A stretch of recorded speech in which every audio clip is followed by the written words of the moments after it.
Pat McGrew with Inkish, and this time we are in the fabulous Echo 3 stand with James Struble, who is Director of Software Solutions Yes. at Echo 3. And every year at every trade show, I learn something new from you. I That's know nice. this will not be any different. What is new at Echo 3? What do people need to be aware of that they might not have gotten just from listening to presentations? So one of the things that we've been looking at over the last 3 years is really our connection with e-productivity and now graphic communications. And we've been looking at how the MIS interacts with our software and what's missing in that solution. And so as we've been going through this, we've kind of found some challenges. One of them is that a job that's received from a customer does not always match the estimate that was delivered. And so what that does is causes a lot of consternation in the overall organization. Job gets into pre-press. Pre-press looks at the job, looks at the job jacket and goes, these two don't match. So they have to write an email, send it back to customer service, have them correct the job, wait for them to send the job back because they can't start the job until they have a proper job. Does just pre-flighting with standard pre-flighting tools not solve that problem? You know, it could, but the real problem with it is it puts information in the hands of customer service people that's too complicated to deal with. It's going in and telling them everything about it, as opposed to telling them the things that they need to know that are very specific, that are estimate related. So what we did is we pulled together a piece of software that is focused specifically on customer service, dealing with that.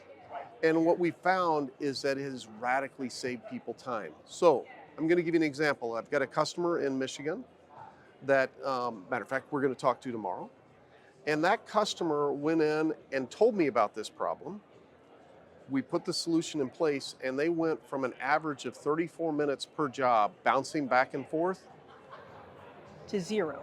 to zero And in just 3 because you were weeks. able to help them get control of the way the file comes in and what information was missing? So there were a couple things. So one of it is we allowed customer service to identify what exactly was coming in.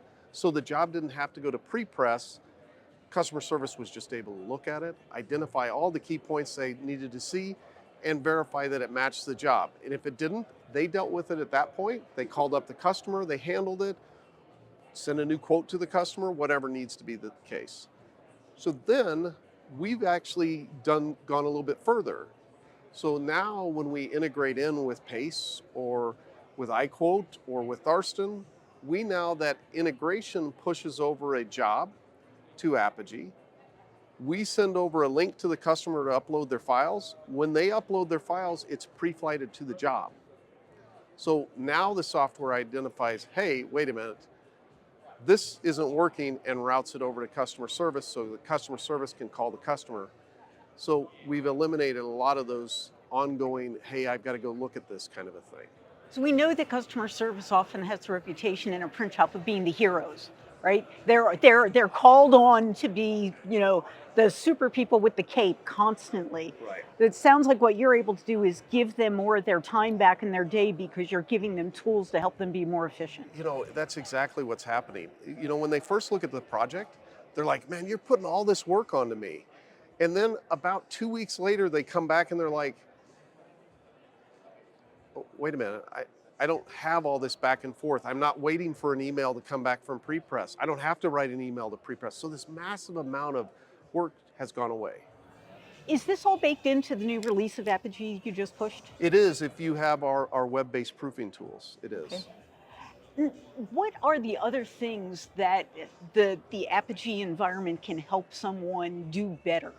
So another example is when we send over the job parameters out of the MIS, they come into Apogee and our auto imposition engine automatically goes in and builds layouts for them. So our imposition engine goes in and it says, hey, which press are we going to? What size sheet of paper are you giving me? How many pages are you giving me? And what do you want to do as a bindery style? All of that information comes out of the MIS, dumps in, auto builds the layout for you.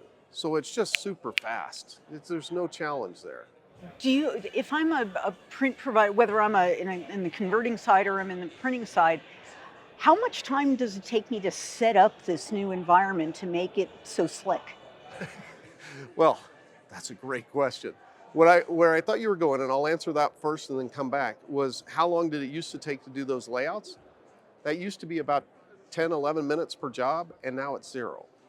So that was pretty Zero is a dramatic. good number. Zero's a great number. Um, Now, in relation to how long does this take to get set up, it depends on kind of the complexity, because sometimes the way that people are using their MIS, you may need to be realigned a little bit so that, because in the past, none of the data has mattered. You know, it's kind of been needed, but not really.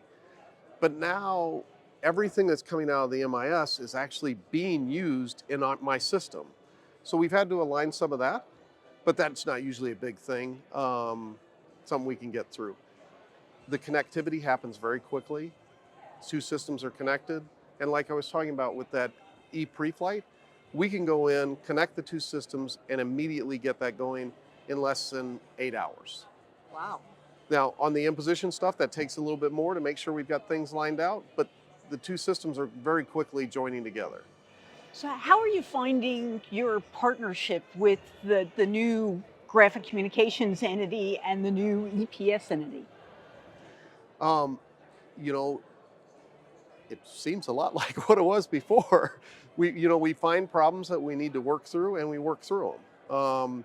We find things where neither of our softwares are doing it, and we invent new softwares to solve the problem. So it's really that same relationship we've had for a long time and relied on, and it hasn't changed a whole bunch.